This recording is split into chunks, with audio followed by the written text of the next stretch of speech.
mais uma vez. Desejo a todos as boas-vindas e um bom sábado.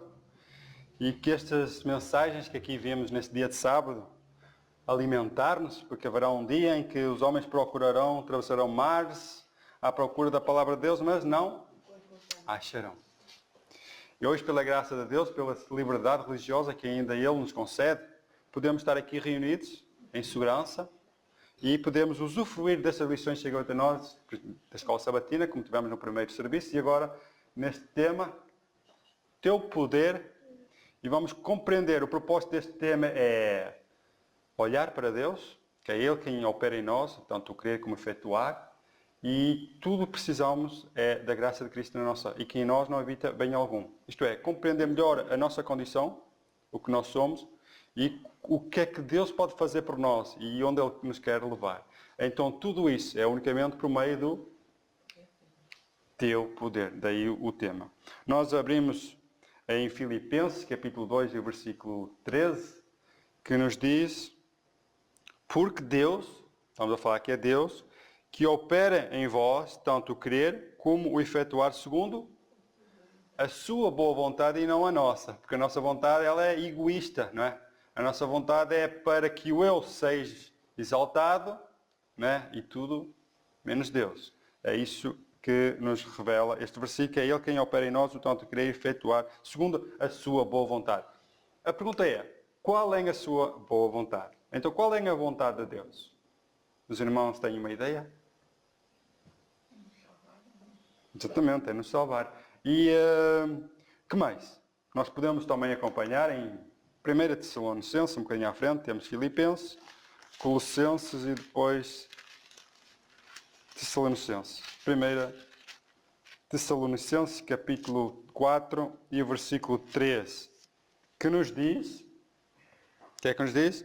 Porque esta é a vontade de Deus, a vossa santificação, que vos abstenhais da fornicação, etc. Os irmãos depois podem ler e vão ver o que é que Deus deseja fazer nós. Então Ele quer a nossa santificação, quer nos separar. Ele quer fazer destes homens miseráveis e pecadores algo precioso para a glória de Deus. Foi assim que Ele fez a criação do homem lá no Éden. O homem foi criado para a glória de Deus. Infelizmente isso não ocorreu. E agora Deus quer nos usar. Jesus Cristo foi o modelo que glorificou e honrou a Deus, mostrando amor e obediência a Deus e amor ao próximo, porque sofreu pelas nossas enfermidades, nossas dores, e viveu também essas mesmas dores. E não só a vontade de Deus ser a nossa, ou, nesse caso, a nossa santificação, sermos separados deste mundo, da imoralidade que hoje vivemos. Pronto, além da nossa santificação, Ele quer algo mais. Nós podemos acompanhar em João, vamos atrás, no Evangelho de João, e pedi a um irmão que pudesse ler capítulo 6 e o versículo 39, que é qual é a vontade de Deus para nós. Capítulo 6, versículo 39. E a vontade do que me enviou é esta, que eu não perca nenhum dos 12 aqueles que me deu, mas que eu o ressuscite no último dia. Amém. Então vemos em 1 Tessalonicenses que a vontade de Deus é a nossa santificação e que nos abstemos de toda a imoralidade, etc. E além disso, segundo aqui as palavras de Jesus, é que ninguém se perca. Mais uma, é que ninguém se perca, que todos sejam salvos e que também sejam quê? Ressuscitados no último dia. Esta é a verdadeira vontade de Deus, a nossa santificação, a nossa salvação. E isso foi manifestado ao mundo. Deus fez tudo para nos salvar. E ainda faz. Está escrito no Espírito de Profecia que Deus não podia fazer mais nada para salvar. E que ninguém vai ter a ideia ou justificar-se a dizer que Deus podia fazer outra coisa. Não. Tudo o que fez foi feito em nosso favor. A ponto de Jesus, o Filho de Deus, vir a este mundo e dar a vida, morrer em nosso resgate. Tudo foi feito. O que mais poderia ter feito que não tenha feito? Não haverá argumentos. Irmãos, vamos fazer aqui uma comparação. Vamos comparar dois grupos para darmos aqui uma justificação de como nós somos e como nós podemos ser. Vamos abrir a Bíblia em Lucas, capítulo 18. Nós lemos João. Agora vamos para Lucas, que é um bocadinho atrás. E vamos ao capítulo 18. E vamos ver aqui duas pessoas. E vamos olhar para estas duas pessoas como se fossem duas classes. E vamos fazer uma comparação também destas duas classes com Abel e Caim lá no Éden, que significa duas classes. Assim como a parábola das 10 virgens adormecidas, como dizem, 5 eram prudentes e 5 adormeceram, não eram prudentes. Aqui vemos então o versículo 10, fala de dois homens, os irmãos já chegaram lá. Vamos falar então de duas classes. Primeiro, versículo 10. Dois homens subiram ao templo. Até aqui, dois homens fizeram a mesma coisa. Subiram ao templo. Para quê? Para orar. Um fariseu e o outro publicano. O fariseu, estando em pé, orava consigo desta maneira. Que não queiramos ter uma oração destas. Ó Deus, graças te dou, porque não sou como os demais homens, roubadores, injustos, adúlteros, e nem ainda como este publicano. Ora bem, o que é que ele faz? Jejuo 2 vezes na semana e, olha, dou o dízimo de tudo quanto possuo. Interessante esta oração. E o publicano, porém, estando em pé, de longe, nem ainda queria levantar os olhos ao céu, mas batia no peito, dizendo: ó Deus, tem misericórdia de mim, pecador. As palavras de Jesus no versículo 14 foi: digo-vos que este, o publicano, de ser justificado para a sua casa, e não o outro, não é? O fariseu. Porque aquele que a si mesmo se exalta será humilhado, e qualquer que a si mesmo se humilha será exaltado. Então vemos aqui o quê? Duas classes. Uma representada pelo fariseu e outra representada pelo publicano. O fariseu, infelizmente, nesta oração, que parece que fazia tudo direitinho, não foi justificado. Porquê? Porque nesta oração ele olhava para o eu, estava cheio do eu. Mas cheio a ponto de dizer que não era como os demais, rejeitando e desprezando o próximo. Onde é que havia amor ao próximo? Nenhum. E fazendo, nem como este publicano que está aqui, está a orar, nem devia estar aqui, este aqui não é abençoado por Deus, nós somos abençoados por Deus, temos tudo. E ora, diz aqui, eu faço uma coisa, eu jejuo, não uma vez, mas 2 vezes por semana. Interessante. E mais, eu dou o dízimo de tudo quanto possuo, eu dou o dízimo. Irmãos, porque é que este homem não é salvo? Porque é que este homem não saiu dali justificado? E o outro não tinha nada, não se justificava com nada, só dizia uma coisa: tem misericórdia de mim, que sou pecador. Faz-nos lembrar a oferta de Abel e Caim. Muitos ainda acham que a oferta de Caim que Deus foi injusto com Caim. Mas aqui faz a mesma comparação. É que Caim era representado aqui pelo fariseu, que justificou-se. Então Caim foi buscar o fruto do seu trabalho e colocou ambos no altar, assim como Abel. Assim como este homem subiram, o fariseu e o publicano subiram ao templo para orar. Ambos fizeram a mesma coisa, ambos oraram. Só que havia uma diferença entre um e o outro. Era o que estava no coração. Enquanto Caim ofereceu o fruto do seu trabalho, Abel ofereceu aquilo que ele não podia dar, que era a vida de outra criatura que não estava nele. Mostrando assim o grande sacrifício de Jesus no futuro, mostrando que ele dependia, infelizmente, da morte de uma criatura que não tinha culpa nenhuma do mal que o homem tinha cometido. Infelizmente. Mostrando aqui o que estava no coração e onde estava a fé deles. Exatamente a mesma coisa aconteceu com o publicano. Os irmãos podem acompanhar o que nos diz a parábola de Jesus. Diz que a oração do publicano foi ouvida porque denotava submissão, empenhando-se para apoderar-se da onipotência. O próprio eu nada parecia ao publicano senão vergonha. Assim precisa ser considerado por todos os que buscam a Deus, pela fé. Fé que renuncia a toda a confiança própria, precisa o necessitado suplicante apropriar-se do poder infinito. Amém? Destas duas classes, quem foi que se apoderou do poder infinito? Quem olhava-se para ele mesmo e dizia-se, e tinha vergonha de si mesmo? O publicano ou o fariseu? De que lado é que nós estamos? Irmãos, este tema é lindo, este tema. Fala de o quanto nós somos necessitados deste poder. E é aquilo que Deus mais deseja nos dar. Ele não nos dá porque nós não estamos preparados. nós não nos preparamos. Então esta escola que nós temos aqui é o preparo, as aflições é o preparo, para mostrar que nós queremos esse poder. Nós devemos suplicar e desejar esse poder. Fazer a nossa parte. Ter um tempo para Deus, estudar, orar e não deixar com que as coisas do mundo nos sufocam esse desejo, porque Deus colocou em nós, esse querer efetuar segundo a sua vontade, e sufocar que essa boa vontade de Deus deixe de nos abandonar. Então o fariseu, o publicano, ele foi ouvido pela sua oração, porque ele sabia a sua condição e necessitava de um Salvador. Ele sabia que ele era pecador. Ele dizia: miserável homem, miserável, tem misericórdia de mim que sou pecador. É um ponto importante para nós aceitarmos a graça de Cristo. É sentirmos que somos pecadores, porque somos. Ainda continuando, a parábola de Jesus nos diz: nenhuma cerimónia exterior pode substituir a simples fé e a renúncia completa do eu. Todavia, ninguém se pode esvaziar a si mesmo do eu. É interessante que ninguém pode fazer isso. Somente o que é que podemos fazer? Podemos consentir em que Cristo execute a obra. É interessante, aqui diz que nenhuma cerimónia exterior pode mudar o que realmente é a renúncia do eu. Não é? Eu não faço aquilo, eu faço isto, faço aquilo, estou a renunciar a mim mesmo. Será? Exteriormente, sim. E o interior? O interior está muito lá em cima.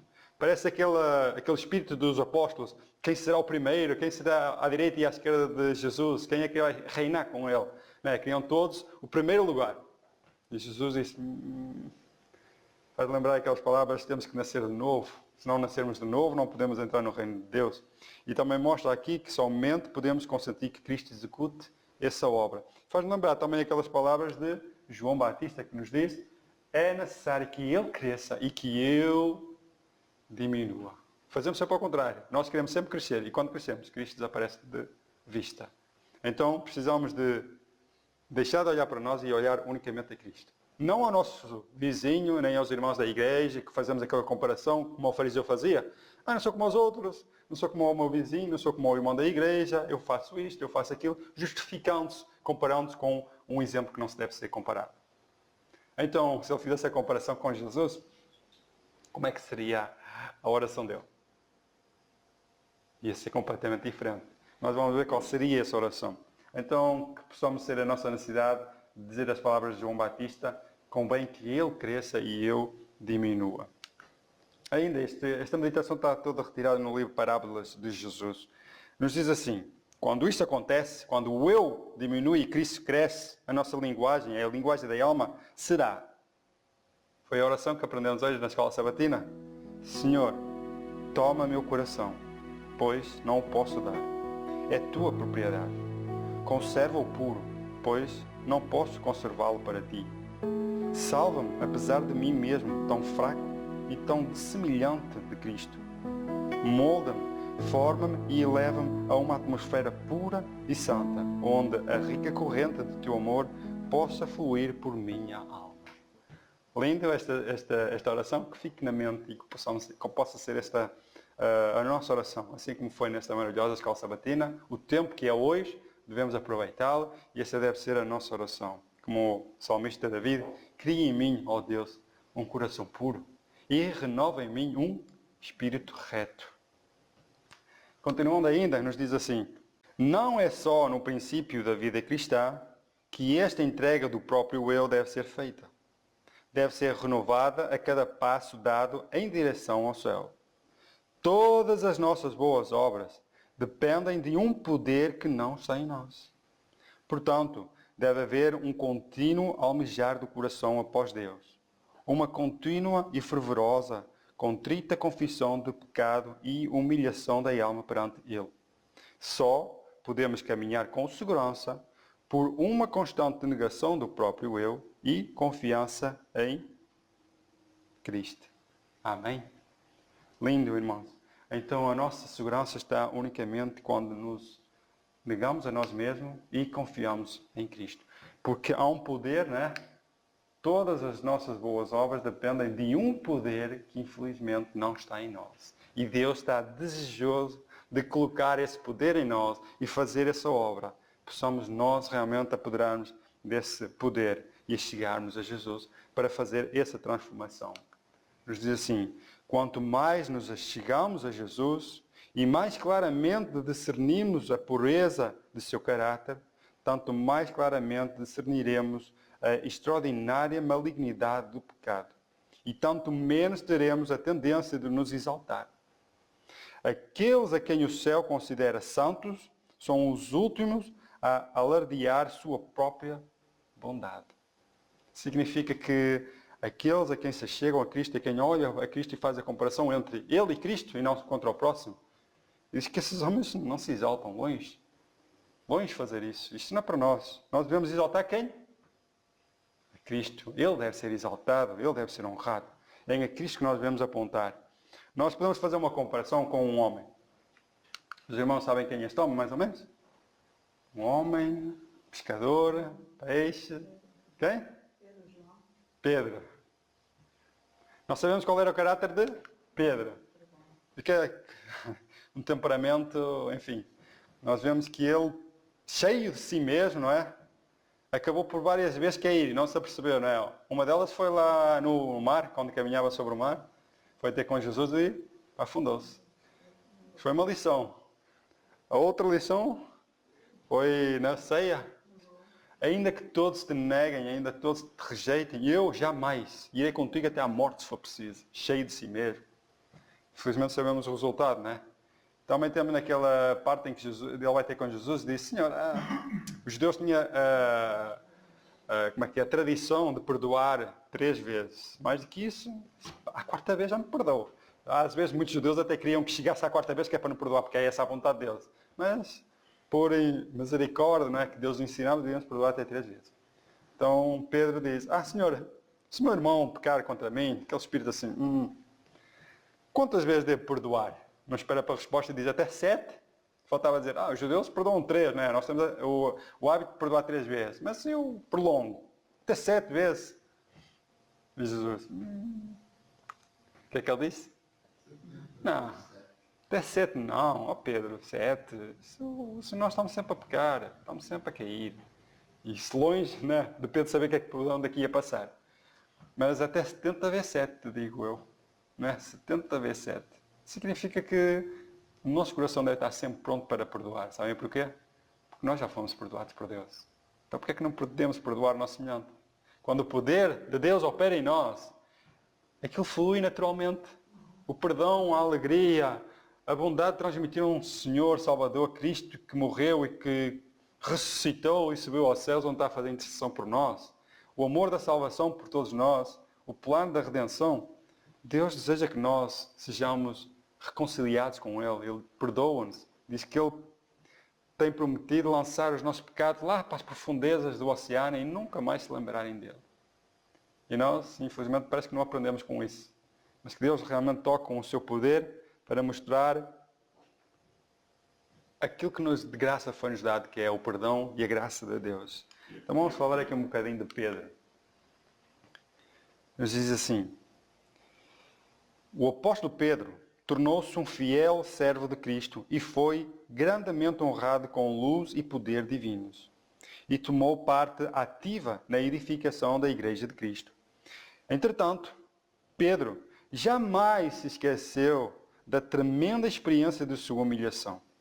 Seu pecado foi perdoado.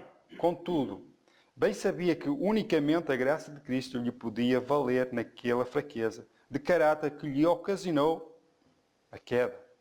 Em si mesmo, nada achava de que se gloriar. Em si mesmo, nada de bom tinha ele.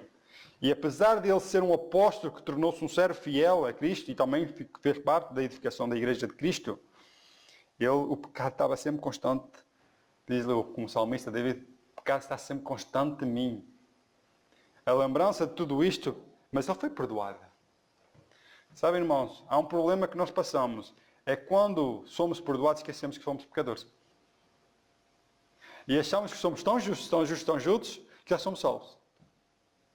É verdade que somos perdoados, mas o pecado está sempre na nossa mente, está sempre ao nosso redor. Para quê?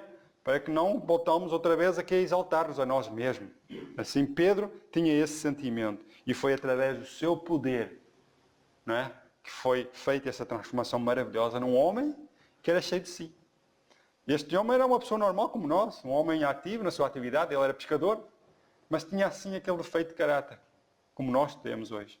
E como foi possível fazer essa transformação, Pedro também será possível conosco. Por um mesmo poder que atuou com Pedro, é o mesmo poder que quer atuar em nós. Diz aqui que nenhum dos apóstolos e profetas jamais pretendeu estar isento de pecado. Interessante. Homens que viveram mais achegados a Deus, homens que sacrificariam antes a vida a cometer conscientemente uma ação injusta, homens que Deus honrou com luz e poder divinos. O que é que eles fizeram? Confessaram a pecaminosidade de sua natureza. Nunca confiaram na carne e nunca pretenderam ser justos em si mesmo, mas confiaram inteiramente na justiça de Cristo. O mesmo se dará com todos os que contemplam a Cristo. Amém? Estes homens, tanto os apóstolos como os profetas, eles olhavam a Cristo. Uns viram, outros não viram, mas pela fé olharam a Cristo e, comparando-se com eles, era miserável homem que eu sou, como diz o apóstolo Paulo.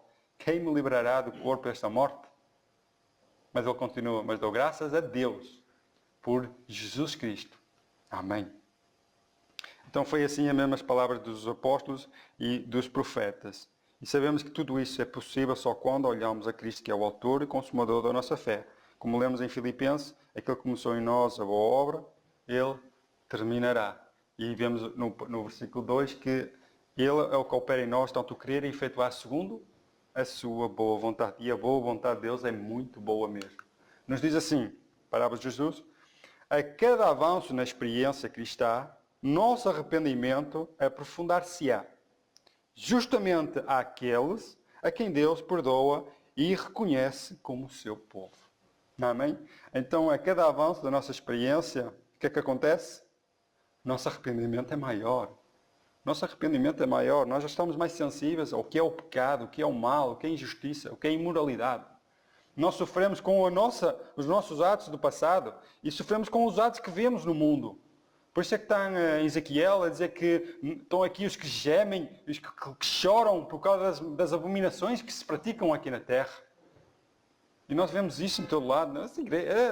A televisão é a primeira a dar o privilégio desse mundo maravilhoso que nós vivemos. Só maldade, só adultérios, só morte, só prostituição, só destruição, enfim, só sofrimento. É isso que nos andam pela televisão dentro e nós estamos tão ligados, aceitamos tanto isto que é mesmo o pecado. Estão a entender? Não podemos aceitar isto. Não podemos deixar com que a nossa mente seja manipulada com todas estas informações. Devemos estudar mais com a palavra de Deus e reconhecer que em nós não habita bem algum. A nossa justiça é como um trapo da imundícia. Deus, é como diz o irmão Eider a semana passada, ele foi buscar a parte da profecia que diz que nós podemos buscar todas as nossas boas ações, todas as nossas boas obras, tudo que a humanidade possa fazer de bom e juntar tudo e dizer, Senhor, está aqui, tudo de bom que nós conseguimos fazer. Isso é um ato de crime perante Deus. É um ato de crime perante Deus. Porque quem do impuro somos nós, pode tirar coisas puras. Ninguém. Então todos os atos bons vêm de algo que é impuro. Não pode ser aceitável a Deus. Pronto, tem que ser purificado por alguma coisa. Agora, esses atos, eles valem perante Deus. Eles deixam de ser um crime quando esses atos são feitos na fé, na graça de Cristo. Então, é Cristo, pelo seu sangue, que purifica todos esses atos e apresenta a Deus. E isso sobe a Deus como um cheiro suave. É aceitável a Deus através unicamente de Cristo. Porque Cristo disse, sem mim.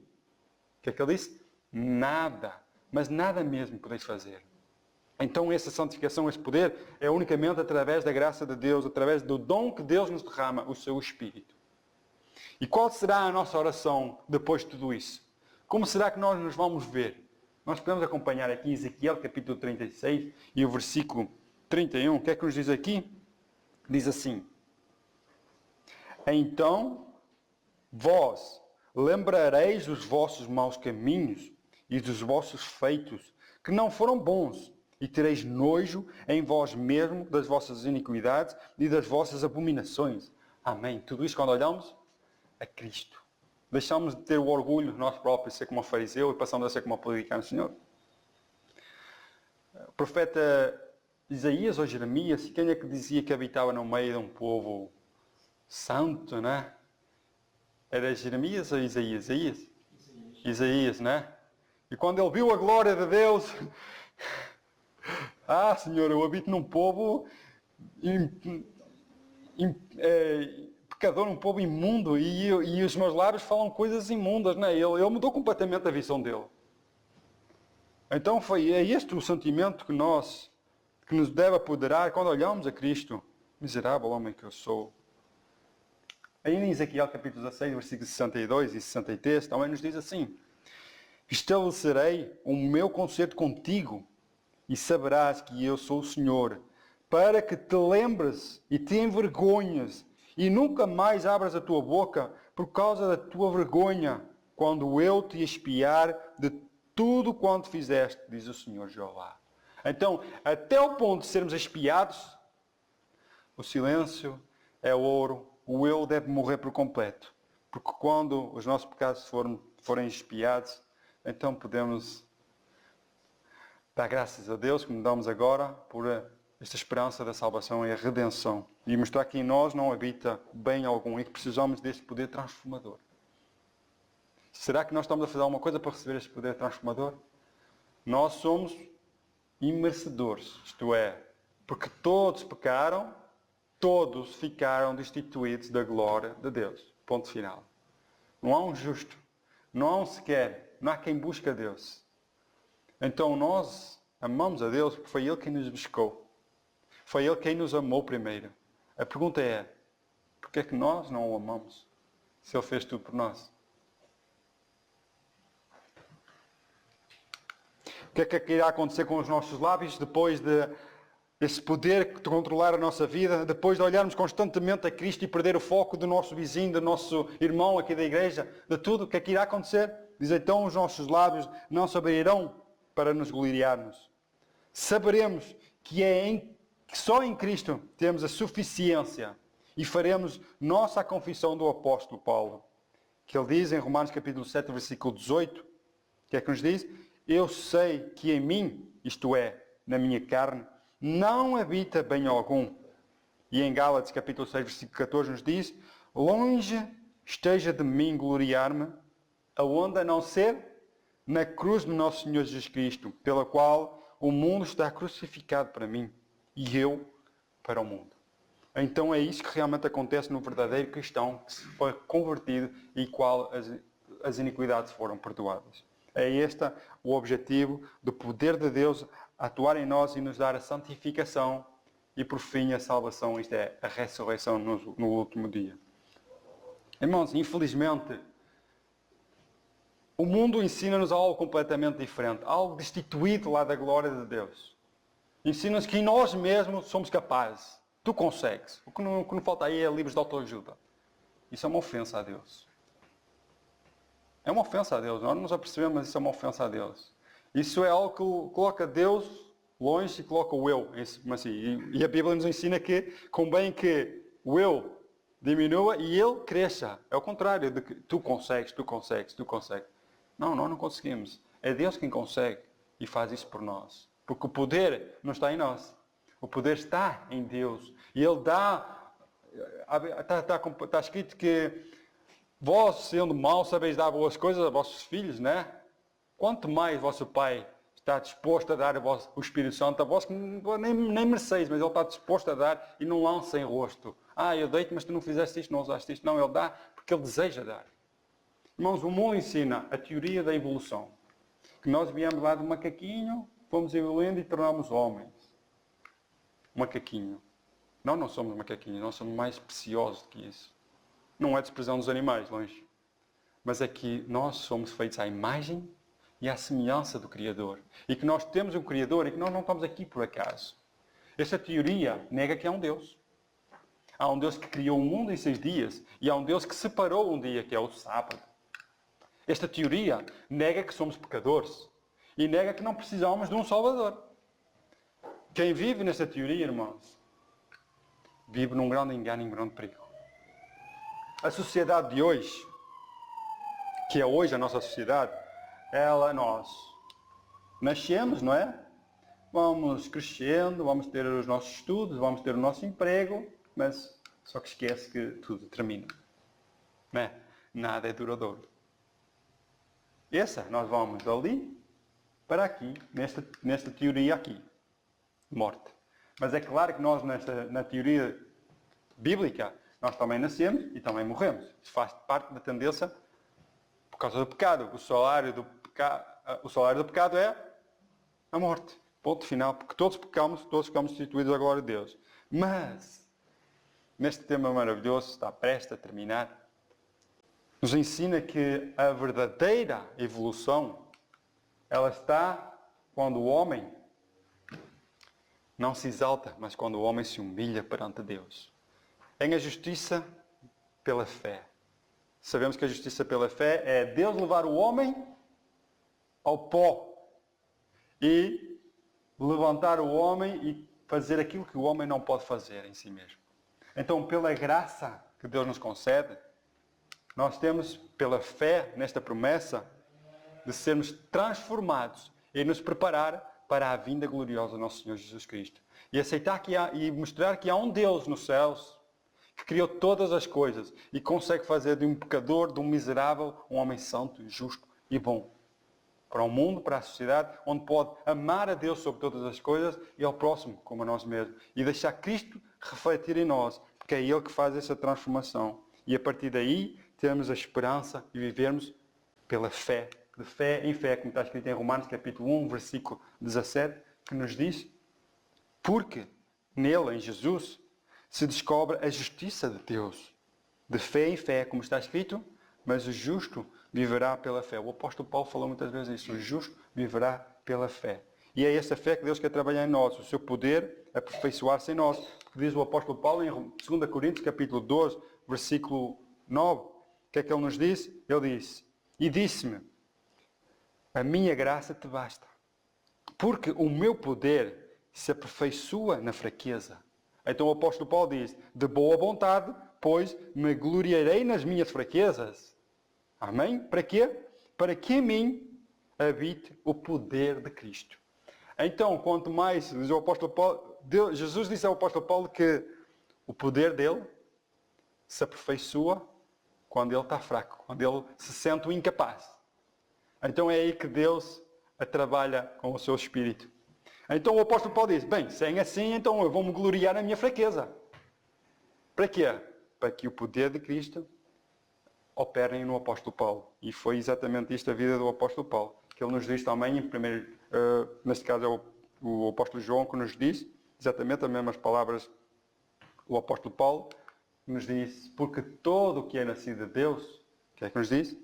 Vence o mundo. E essa é a vitória que vence o mundo, que é a nossa fé. E nossa fé não é uma fé qualquer. É uma fé fundada no amor, na justiça, na vida eterna, que Jesus foi preparar-nos lugar para nós. E para terminar, na mensagem escolhida de volume 3 nos diz: Deus enriquecerá o mundo nestes últimos dias proporcionalmente com o aumento da impiedade, se o seu povo tão somente se apoderar do seu dom inestimável e ligar todos os seus interesses aos dele.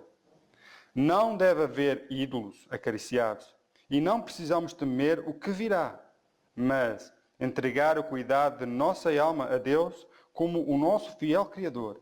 Ele, Deus, Jesus, guardará aquilo que for entregue aos seus cuidados. E acreditem que Jesus diz: aquele que vem a mim, de maneira nenhuma o lançarei fora. Então em Cristo teremos a certeza da segurança e não podemos temer, não olhamos para o futuro como algo terrível. Olhamos ao futuro como algo maravilhoso. Não nesta terra, porque somos peregrinos em terra estranha, nos diz o apóstolo Paulo. Lá os profetas eles viveram neste mundo como peregrinos em terra estranha. Sabem, irmãos, numa parte aqui, os judeus eles tinham várias festas. E uma dessas festas era as festas dos tabernáculos. Eles deixavam o conforto das suas casas para irem acampar, né? Viverem em tendas durante dias. E aí é para eles se deixarem a sua vida de conforto. Imaginemos nós, agora em casa, temos que deixar durante um mês o nosso trabalho, o nosso conforto, os nossos tablets, e telemóveis e televisão, e ir para um montezinho e vivermos lá uns dias. Como é que seria? Deus nunca diz para nós nos aglomerar nas cidades. Mas já que estamos na cidade, devemos sair um bocadinho e sentir essa necessidade de dependência de alguma coisa. E ver como é que está a nossa vida. É que nós nos acomodamos demasiado e ficamos como Ló. Não é? Olhamos para os bens materiais, para o nosso trabalho, a nossa casa e esquecemos da vida eterna. E depois passa-se a ceifa, se acabou o verão e nós ainda estamos perdidos. Mas aqui Deus que diz, tem esta promessa, então, pela fé, aonde? Na cruz de Cristo, o qual devemos gloriar, porque a cruz de Cristo é o poder de Deus e sabedoria de Deus para os que salvam. É nele que está em Cristo a justiça e o poder de Deus. Foi na cruz do Calvário que Deus mostrou o quanto nos ama e o quanto deseja nos salvar. Então, que esta lição, teu é o poder e a glória e a majestade para todos sempre, é o que Deus deseja derramar sobre nós, o seu poder, para se tornarmos novas criaturas e para que os nossos lábios não se gloriem em nós mesmos, para que o eu se perca de vista e para que Jesus faça aquilo que nós não conseguimos fazer, porque nós somos pó. Mas Deus quer nos colocar o pó como ouro. Nós sabemos que Lúcifer foi feito de pedras preciosas, mas o homem não foi feito disso. O homem foi feito de pó, de barro. Mas é interessante que aquele material que não tem valor nenhum aos olhos humanos, comparado com ouro e pedras preciosas, é o qual Deus vai transformar e tornar mais rico que qualquer pedra preciosa. Deus quer fazer isso na vida de cada um de nós. Deus quer abençoar a nossa vida. Mas para isso, que possamos nós abrir o coração a Deus e a esta palavra, porque hoje, ou amanhã esqueçam, não nos pertence, o passado já passou. Hoje, diz o apóstolo Paulo, se ouvires a sua voz, se ouvires esta mensagem, se ouvires toda esta informação que Deus nos concede e que mostra qual a nossa condição é, se abrirmos o nosso coração e deixar Jesus entrar, Ele começa em nós e Ele terminará, Ele aperfeiçoará essa obra até à vinda gloriosa, onde podemos depois estar preparados para viver uma eternidade com o nosso Deus, que é o que nós desejamos. Então que Deus abençoe e que isto seja para a honra e para a glória do nosso Deus. Amém.